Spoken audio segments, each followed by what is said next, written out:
most people, just to hone it in on Vancouver specifically, most people think of Vancouver as a beautiful place. We fairly routinely win the most livable city in the world from The Economist and others, Mercer. We are a standalone in terms of bringing together that beauty and livability.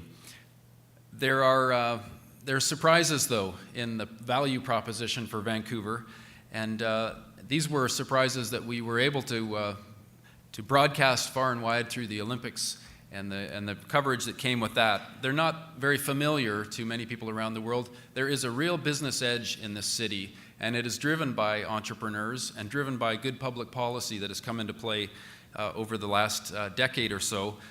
We are, by virtue of geography, the gateway, North America's gateway to Asia, and we are one of the world's most multicultural city with a roughly even mix of Asian and European cultures, a number of other cultures, obviously our indigenous cultures sprinkled in to really to give us a vast array of cultural backgrounds.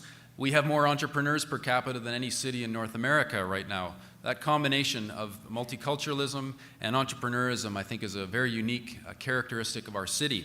We have translated that into a burgeoning clean tech sector on the leading edge here, with over 1,400 companies now in BC in clean tech, and notable brands like Westport, Xantrex, Ballard, Nextera, many leading firms globally that are emerging here. We've got great local VC firms that are leaders in their class, like Chrysalix, Yaletown Venture Partners, that are investing in Vancouver technology companies.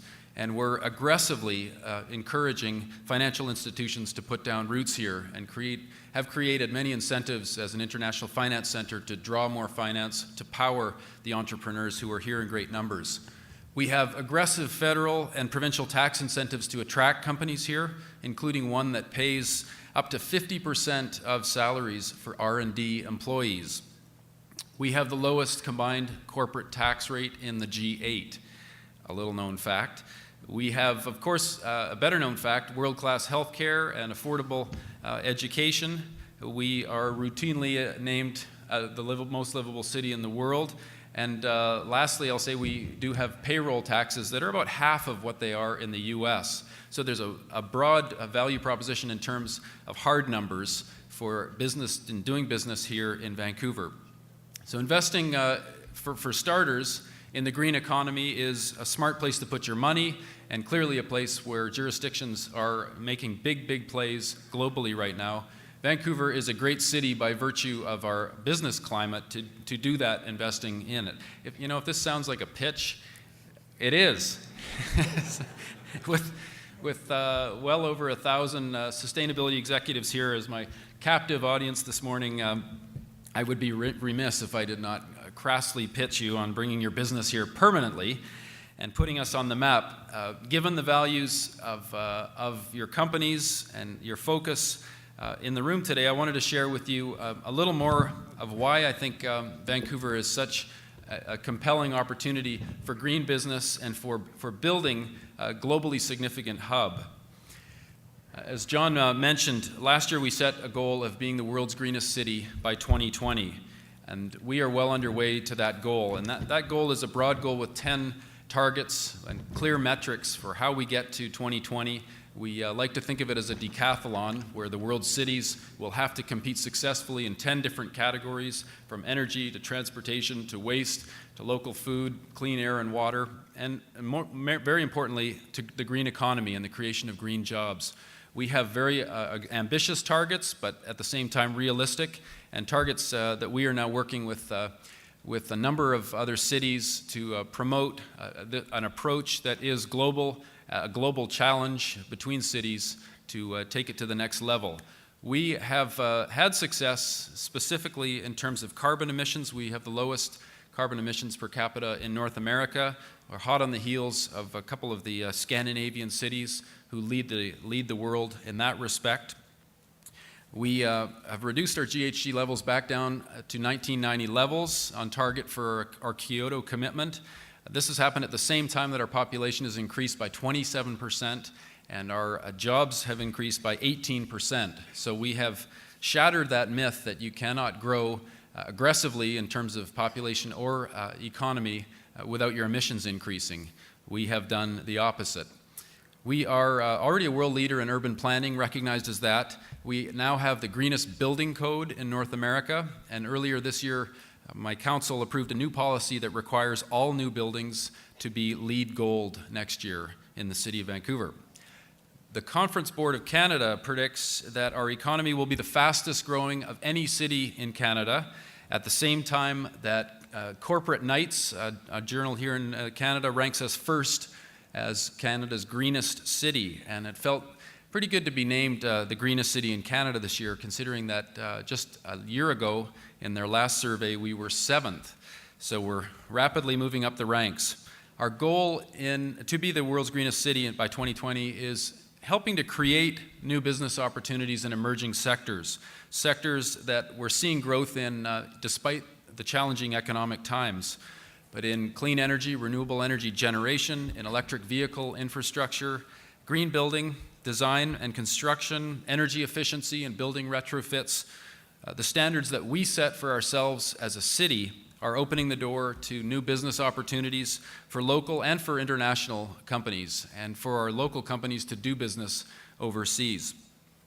Now, a generation ago, our greenest city goals might have been seen, probably would have been seen as an obstacle to business.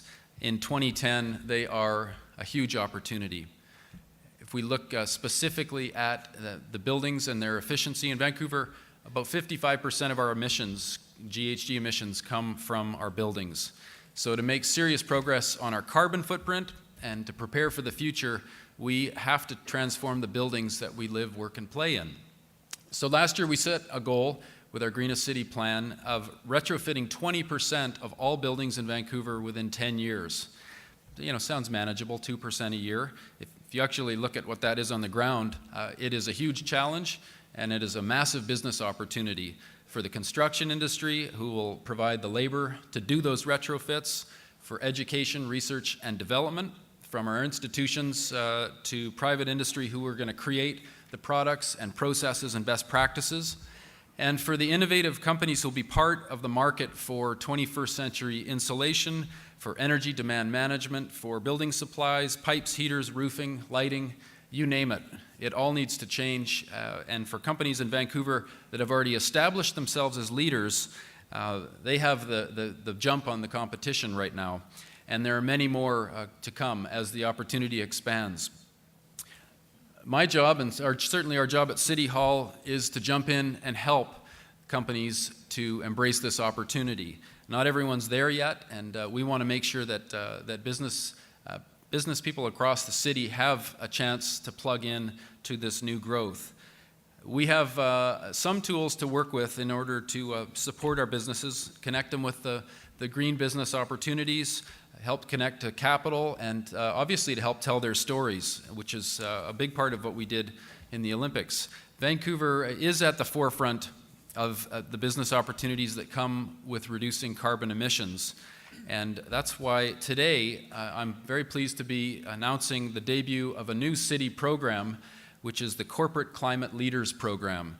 There are a lot of great green companies in Vancouver, and at City Hall our goal is to help the companies succeed and take advantage of the climate leadership that exists in our city.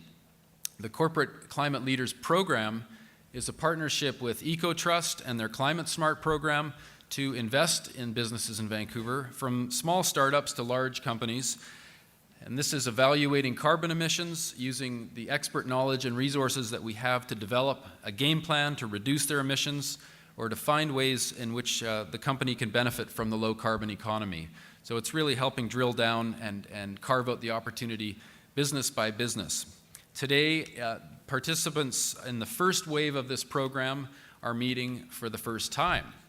And over the next year, we will work with them to save money and open up opportunities to reduce their carbon emissions and to communicate their commitment on the issue to their customers, which is critical for uptake.